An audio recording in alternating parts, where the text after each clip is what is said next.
Pemirsa sudah siap untuk solusi cara tepat hidup sehat?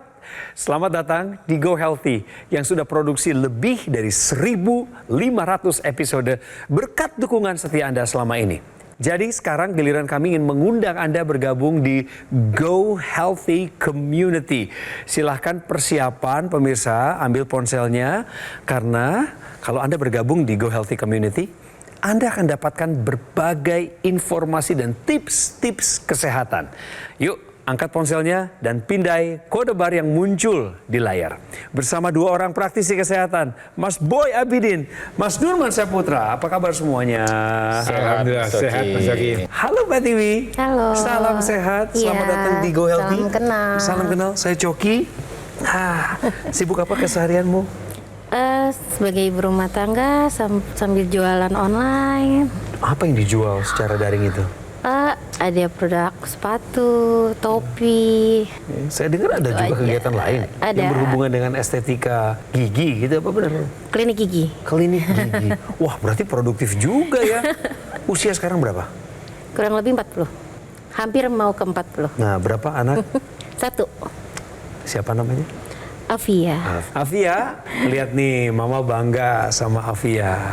Jadi Afia di sana terus doakan Mama biar Mama selalu sehat. Oke. Karena pemirsa yang diundang ke Go Healthy rata-rata adalah mereka yang tentu punya problem kesehatan. Oke. Tapi satu hal yang kami hormati dari mereka, kerendahan hatinya menunjukkan kualitas dirinya. Mau diundang dan terima waktu di sini. Sekarang giliran Mbak Tiwi untuk berkenalan dengan Anda. Kami punya videonya. Kita cek. Ristu Pratiwi, wanita yang akrab dipanggil Tiwi ini, mengaku tak pernah menyangka bisa mengalami stroke. Namun, memang setiap kali melakukan medical check up, hasil pemeriksaan LED atau laju endap darahnya kurang bagus. Berulang kali ya, saya kena vertigo itu. Terus di saat bangun tidur, keadaan badan saya sebelah kiri ini ada rasa kebas. Gitu, kebasnya, tapi masih bisa saya menggerakkan tangan, tapi jatuh lagi, berpikir apa jangan-jangan kena gejala stroke. Terus saya pemeriksaan DSA dan MRI, dan dinyatakan ada sumbatan kecil-kecil di sekitar pembuluh darah kepala.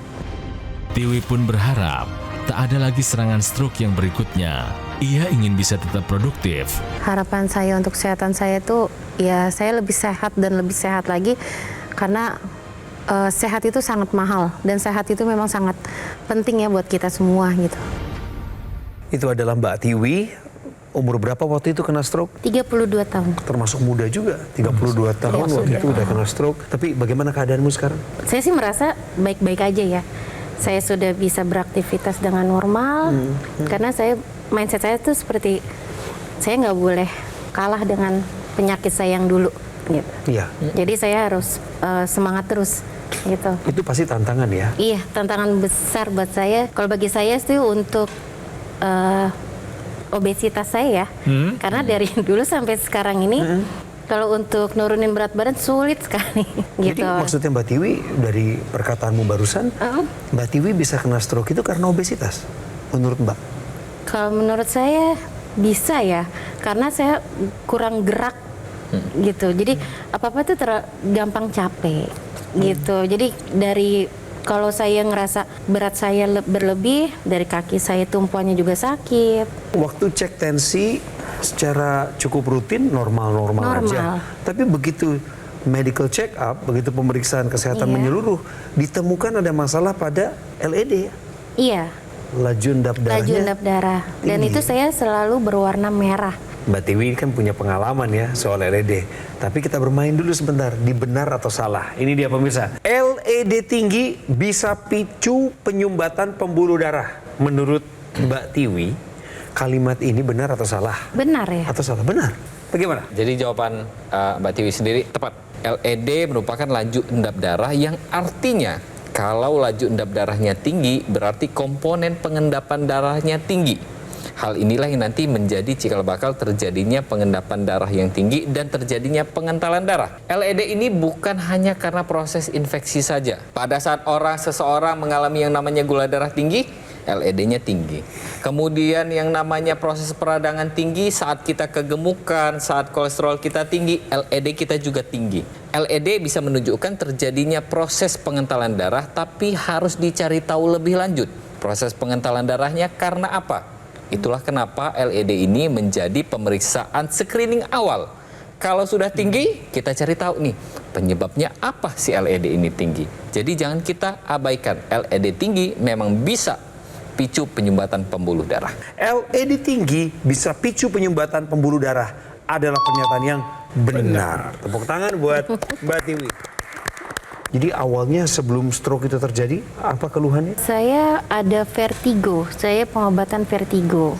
Jadi saya selalu pusing yang sampai seperti mau gempa ya. Dan itu sempat saya jatuh, dan itu udah saya bawa lagi berobat. Terus saya pengobatan jalan. Nah dari situ berulang lagi. Nah pas finalnya pas saya bangun tidur, saya merasakan itu. Puncaknya ini stroke ya? Iya. Nah ke hari ini apa keluhan sakit yang Mbak Tiwi masih rasakan? Memang agak sedikit ngilu-ngilu ya tulang. Dari yang kemarin, dan memang saya pernah cek darah, asam urat saya naik. Berapa? 7,2. Tadi kami cek ya kesehatan mendasarnya Mbak Tiwi ya sebelum masuk ke ruangan studio. Pemirsa, ini yang mau dibahas juga sama Mas Nurman sama Mas Boy, silakan. Tekanan darahnya Mbak Tiwi ini masih di angka 132/91. Atasnya tidak normal dan bawahnya juga tidak normal. Normalnya berapa? Di angka 120/80. Coba kita perhatikan bahwa ada di sini komponen yang namanya diastolik. Diastolik ini batas bawahnya itu di angka 91. Normalnya di angka 80. Diastolik ini sendiri ini tidak bisa kita abaikan karena apa? Diastolik ini kalau dia terlalu tinggi bisa terjadi yang namanya pembesaran jantung atau pembengkakan jantung. Karena diastolik ini kondisi di mana jantung kita terpenuhi dengan yang namanya darah. Kalau tekanannya makin tinggi, maka semakin tinggilah tekanan di dalam jantung tersebut. Bisa nggak pecah pembuluh darah jantung? Bisa kalau diastoliknya terlalu tinggi gitu. Ada faktor risiko lain nih selain tekanan darah yang tinggi. Ada asam urat yang tinggi, tadi sempat disebutkan, dan juga ada yang namanya kolesterol yang tetap menghantui. Asam urat pada perempuan berapa? Di bawah 6. Di bawah 6. Kemudian kolesterol berapa? Tidak boleh lebih dari 200. Kalau faktor resiko ini kita biarkan, maka yang namanya stroke kedua kali itu bisa datang kapan saja. Mbak Tiwi ini punya faktor risiko yang cukup banyak menurut saya. Satu adalah obesitasnya ini jadi satu kendala ya. Kemudian tadi hasil-hasil pemeriksaan laboratoriumnya asam uratnya masih tinggi, serangan stroke yang pernah dialami ya. Jadi vertigo yang dialami dulu sebelumnya itu sebenarnya adalah sudah ada gangguan nih pada sirkulasi darah yang ada di daerah telinga kita, karena vertigo itu terjadi karena gangguan keseimbangan organ keseimbangan di sana. Tadi laju endap darahnya juga meningkat. Ada banyak faktor yang memang harus jaga betul jangan sampai terjadi stroke berulang. Yang namanya faktor resiko untuk terjadinya stroke ini ada banyak ya. Ada yang tidak bisa diubah, genetik, jenis kelamin, usia. Ini nggak bisa kita ubah. Yang bisa kita ubah itu adalah pola hidup sehat kita, kemudian olahraga kita, makan kita, dan juga lingkungan kita. Nah kemudian kalau misalkan nih kita semuanya sudah kita perbaiki semuanya, kita harus menyempurnakan pola hidup sehat kita ini dengan yang namanya teknologi. Jadi teknologi laser ini memang khusus untuk darah dan pembuluh darah. Akan menyinari titik-titik akupuntur di pergelangan tangan kita. Ada heart ya, HT4, 5, 6, 7. Ini untuk jantung dan tekanan darah kita. Kemudian untuk perikardium atau lapisan pelindung jantung kita ya, ada PC6, PC7. Kemudian untuk paru-paru kita juga ada yang namanya LU789. Titik stimulus ini ketika dia distimulus dengan baik dengan teknologi laser yang terukur, maka jantung kita bagus, kemudian tekanan darah kita normal kembali, dan yang pastinya kapasitas paru-paru kita juga akan meningkat. Di sini ingat, ada 2 pembuluh darah besar yang nantinya akan menghasilkan zat yang namanya nitric oxide ya Mas Boy ya? Ya betul sekali. Jadi kalau kita bicara masalah teknologi laser seperti dijelaskan oleh Mas Nurman tadi, jadi teknologi laser itu ada 3 sinar warna terapi. Teknologi laser ini punya panjang gelombang yang berbeda-beda. Dia punya maksud dan tujuan yang memang sudah didesain khusus untuk menjaga kualitas darah kita. Ini ada yang warna merah, biru, dan juga warna kuning. Dia akan menembus area permukaan kulit kita dari lapisan paling luar, tengah, ke dalam, dan kemudian mencapai ke area pembuluh darah. Jadi sasarannya memang di pembuluh darah itu. Ya karena apa? Di dalam pembuluh darah itu mengalirlah darah kita, dan di dalam itu mengandung atau banyak komponen yang harus kita jaga. Tadi kan ibu dengan asam urat tinggi. Asam urat yang tinggi ini juga akan membuat tadi kualitas sumber darah ibu menjadi lebih kaku, lebih rigid. Nah, teknologi laser ini akan tadi ya, selain membuat supaya darahnya menjadi lebih baik kualitasnya, dia akan juga mencegah terjadi pembekuan atau terjadi pengumpulan darah, dan ini akan membuat sirkulasi menjadi lebih baik. Dan ini terjadi pada seluruh area pembuluh darah yang ada di tubuh kita, tidak terkecuali daerah kepala tadi ya. Jadi masalah vertigo, masalah stroke, ini semuanya adalah masalah pembuluh darah yang ada di otak. Teknologi laser ini juga akan meningkatkan kembali kadar nitrik oxide yang ada pada pembuluh darah ibu, dengan harapan nitrik oxide yang meningkat tadi akan membuat kualitas pembuluh darah menjadi lebih elastis ya, tidak sempit, lebih lentur, dan ini akan membuat tekanan darah ibu akan menjadi terkendali dengan baik. Tadi kan PR ibu tensinya sudah di atas normal ya, 130/90 sekian itu. Artinya ini harus dijaga ya, jangan sampai terjadi stroke berulang. Ibu harus betul-betul berusaha sekuat mungkin supaya ibu bisa sehat sehingga bisa membesarkan Afia dengan lebih baik lagi. Iya. Jadi pemirsa, seperti yang saya gunakan di pergelangan tangan kiri saya, inilah teknologi laser yang namanya AccuLaser atau dokter laser dari Gogomol. Spesifikasi dari alat ini adalah 14 titik sinar terapi yang terdiri dari 3 warna. Satu, ada 10 laser merah, artinya 10 titik. Kemudian ada 2 titik sinar kuning dan 2 titik sinar biru. Jumlahnya 14 tadi, termasuk posisinya, itu semua sudah didesain sedemikian rupa menyesuaikan dengan titik akupuntur yang ada di pergelangan tangan kita, yang ketika diterapi nantinya oleh sinar laser, maka akan meningkatkan kualitas darah dan pembuluh darah. Penggunaan rutin dari alat kesehatan ini, dokter laser atau AccuLaser, sehari 2 kali akan bantu kendalikan diabetes, hipertensi, kolesterol tinggi, asam urat tinggi. Dan ketika angka-angka dari 4 hal ini terkendali, maka Anda dan saya yang menggunakan teknologi laser ini akan terhindar dari bahaya penyakit komplikasi seperti serangan stroke, serangan jantung, gagal ginjal, dan lain sebagainya. Pemirsa, jika ini adalah kebutuhan Anda dan sudah saatnya Anda untuk mendapatkan AccuLaser ataupun dokter laser, maka segera hubungi kami sekarang juga. Lewat tayangan inilah salah satunya informasi tersampaikan sehingga Anda dapatkan barang yang asli, yang berkualitas, bermanfaat dan bergaransi yang hanya ada di Gogomol. Ingat teknologi laser, ingat dokter laser atau AccuLaser dari Gogomol. Segera atasi masalah kesehatan Anda dan cegah komplikasinya sekarang juga.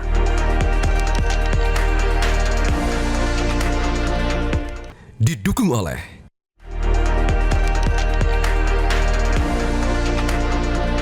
Narasumber saya belum genap 40 tahun. Seorang ibu rumah tangga, produktif di bidang online atau daring, memanfaatkan platform media sosial untuk berjualan. Kemudian juga ibu yang setia mengurus rumah tangganya.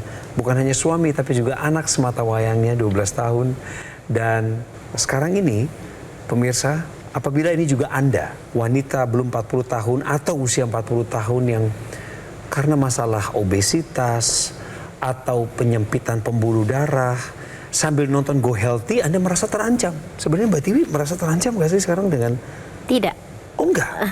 Karena saya merasa, jadi saya tahu nih bagaimana antisipasinya. Bagus. Bagaimana, terus dampaknya seperti apa kalau saya terkena asam urat. Betul. Atau darahnya saya ternyata tinggi, karena kan saya tidak rutin ya. Gitu, nggak sebulan sekali gitu. Ternyata memang harus bulan sekali atau lebih rutin lagi. Jadi, gitu untuk cek kesehatan. Mbak Tiwi nggak merasa terancam, tapi justru merasa tercerahkan dengan program seperti ini. Banyak orang yang nggak mau loh memilih. Lebih baik saya nggak usah periksa kesehatan saya, daripada rapor saya ketahuan merah gitu. Sebenarnya agak takut ya. Nah, dulu masih takut. Nggak mau antar ketahuan ada ini nih sakit gula atau nggak sakit asam urat kayak gitu, takut gitu. Mbak Tiwi, saya penasaran.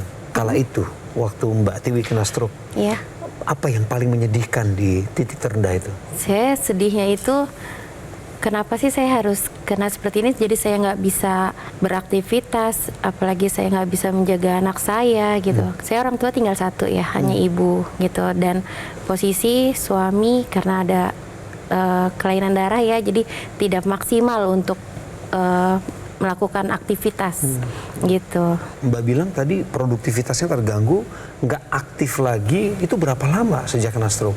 Setelah 6 bulan, 5 bulan 6 bulan. Baru pelan-pelan mulai pulih lagi? Iya, gitu. Jadi saya udah belajar setiap pagi itu kan saya latihan untuk berjalan ya, pakai tongkat kayak gitu. Terus saya usaha untuk jalan kaki sendiri gitu, karena saya nggak mungkin bisa nih untuk bergantung dengan orang tua gitu. Jadi saya usaha sendiri. Terus di samping itu saya pesan dari dokter sendiri, kurangin berat badan kamu dulu ya gitu, biar meringankan. Karena semenjak melahirkan berkurangnya hanya sedikit. Setelah melahirkan. Gitu. Jadi turunnya nggak seberapa, Iya. tapi naiknya drastis Iya. juga. Ini Iya. saya kasih sekalian pancingan, Iya. Mbak Tiwi ya. Pelan-pelan terus dapatkan solusi. Pemirsa juga sama. Tahukah Anda, pemirsa, cara mencegah peningkatan berat badan setelah melahirkan? Mas Boy ceritakan. Ya baik, jadi ini peningkatan berat badan saat hamil dan kemudian setelah melahirkan ini jadi PR, jadi momok buat para wanita ya. Jadi memang ini sesuatu PR yang harus diperbaiki. Artinya karena memang kalau berat badan berlebih ya itu akan menjadi masalah di kemudian hari. Tapi sekali lagi ada kekhususan untuk ibu yang baru melahirkan. Artinya di mana pada saat baru melahirkan itu kan ada terjadi perubahan hormonal di sana. Kemudian baru melahirkan wanita tersebut masih menyusui ya. Jadi ada beberapa hal yang harus diperhatikan untuk menurunkan berat badan. Jadi jangan diet terlalu ketat. Jadi pertama memang jaga pola makan ya. Jadi pola makan itu harus tetap seimbang, gizi lengkap ya secukupnya. Kemudian atur jamnya, atur jenisnya dan atur jumlahnya. Jamnya artinya makannya itu kalau bisa terakhir itu jam 7 malam ya. Kemudian jam makannya harus teratur. Jadi makan pagi, makan siang, makan malam. Tidak ngemil di antara itu. Kemudian jenisnya ada karbohidrat, ada protein, ada vitamin, mineral, semuanya harus lengkap. Kemudian tadi jumlahnya, kalorinya jangan berlebihan dan jangan juga kurang. Karena kalau menyusui, ini juga proses menyusuinya harus terus berlangsung, kualitas ASI-nya harus terjaga dengan baik ya. Jadi harus cukup minum dengan kualitas jenis-jenis makanannya harus tercukupi dengan baik. Kemudian untuk ibu yang baru melahirkan juga sempatkan untuk berolahraga. Kemudian kelola faktor stres ya. Karena kalau stres yang berlebihan ini juga akan menyebabkan tadi berat badan kita susah untuk turun, bahkan bisa kemungkinan untuk naik. Tapi sekali lagi jangan terlalu drastis, jangan pengen setelah melahirkan mau turun 10 kilo. Aduh, jangan deh ya. Turun bertahap tapi memang ada arah untuk menurunkan berat badan. Jadi itu tetap sehat bayinya, tetap sehat ibunya dan juga bayinya juga jangan sampai diabaikan. Iya. Saya baca juga resumenya Mbak Tiwi. Mbak Tiwi sebenarnya sudah mulai berolahraga ya, Iya. secara rutin sebenarnya. Iya. Banyak orang yang pakai laser itu cerita sama kita di sini bagaimana mereka lebih bersemangat lagi berolahraga sejak mereka menggunakan teknologi laser. Pada orang yang dia sudah pakai laser, biasanya energinya akan bertambah gitu ya. Energinya bertambah. Ini ada kaitannya dengan yang namanya sel tubuh kita. Di dalam sel tubuh kita itu terdapat mitokondria. Mitokondria ini dia memang bagian dari sel, tapi dia merupakan pabrik energi pada tubuh kita. Kalau misalkan mitokondria kita ini kinerjanya berkurang, artinya karena pola hidup yang buruk, kemudian lagi ditambah lagi pola hidup yang stres yang kurang begitu bagus gitu. Ini nantinya akan meningkatkan yang namanya kolesterol, gula darah, dan juga meningkatkan asam urat kita. Terjadilah yang nantinya ujung-ujungnya terjadi pengentalan darah. Pengentalan darah itu kurang lebih seperti ini. Darah tidak normal di situ tulisannya ya. Dibandingkan sebelahnya, ini sel darah merahnya, keping darahnya itu tumpang tindih, bertumpuk-tumpuk menjadi satu. Nggak lancar jalannya gitu. Nggak lancar ini nantinya dia akan bisa memicu terbentuknya yang namanya trombus. Trombus ini merupakan kumpulan dari materi-materi yang ada di dalam darah kita, sel darah merah, keping darah, gula, lemak, asam urat. Dia bisa mengalir ke seluruh aliran darah kita. Jadi dia mau nyumbat di mana? Terserah dia. Ketika dia lewat di otak, dia akan nyumbat di otak. Ketika dia lewat di jantung kita, dia akan nyumbat di jantung kita. Si trombus inilah yang nanti akan menjadi biang kerok terjadinya penyumbatan pembuluh darah yang akan berkomplikasi terhadap stroke, jantung, dan lain sebagainya. Teknologi laser akan membantu tubuh kita untuk menghasilkan zat yang namanya nitric oxide, yang nantinya nitric oxide ini ada plasmin yang akan mengikutinya. Nitric oxide dan plasmin ini ketika dia ada nih di dalam aliran darah kita, maka akan memecah si gumpalan darah atau si trombus ini.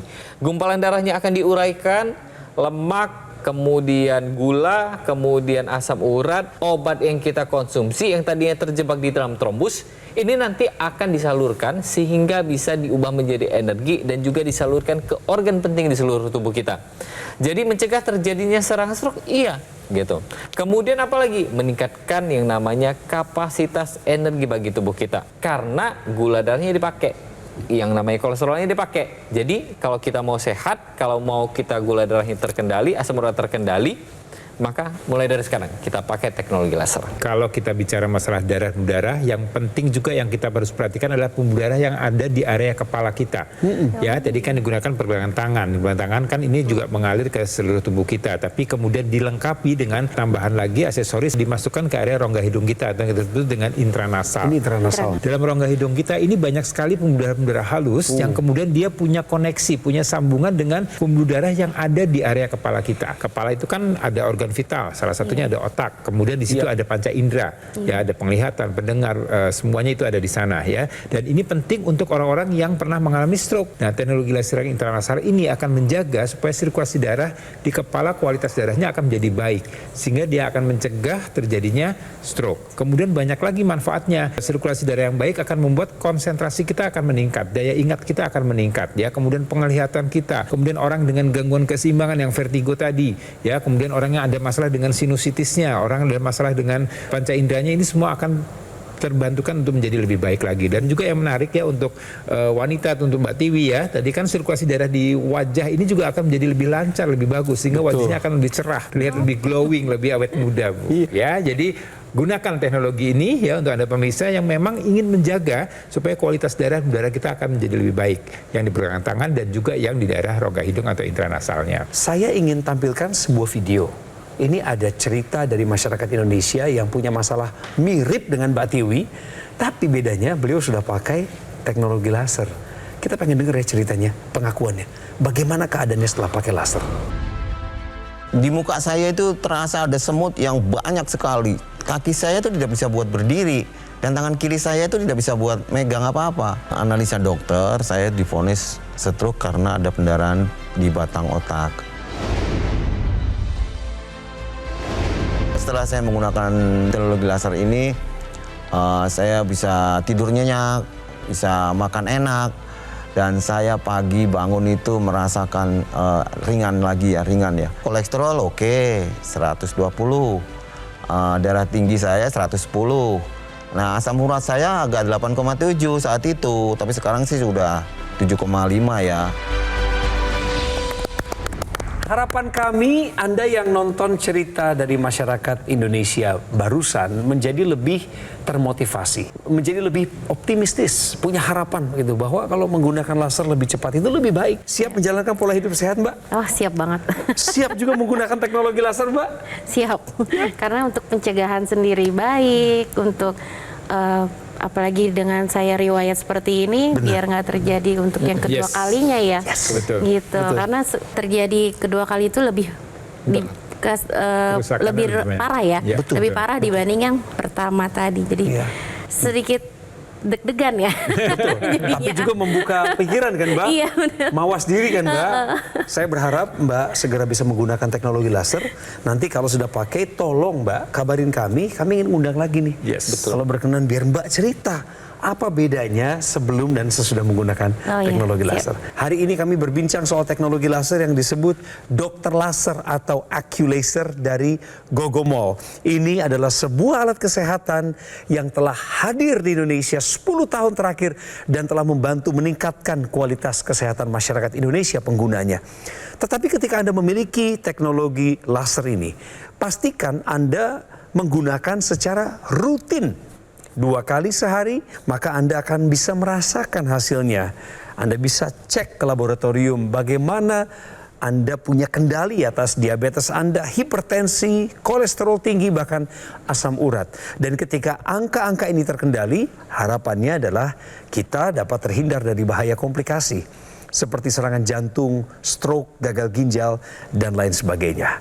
Hubungi kami, nomor telepon sudah ada di layar kaca. Pastikan Anda mendapatkan yang asli, berkualitas, bermanfaat, dan bergaransi yang hanya ada di Gogomall. Ingat, teknologi laser ingat dokter laser atau AccuLaser dari Gogomol. Kualitas darah dan pembuluh darah menentukan kualitas hidup kita. Segera atasi masalah kesehatan Anda dan cegah komplikasinya sekarang juga.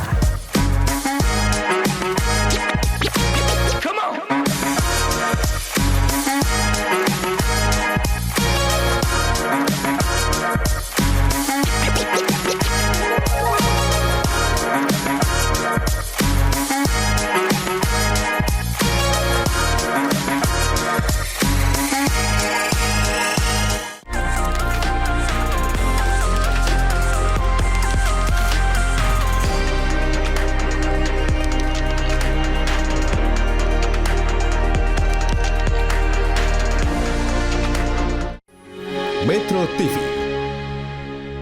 Jelajahi cara baru mendapatkan informasi. Download Metro TV Extend sekarang.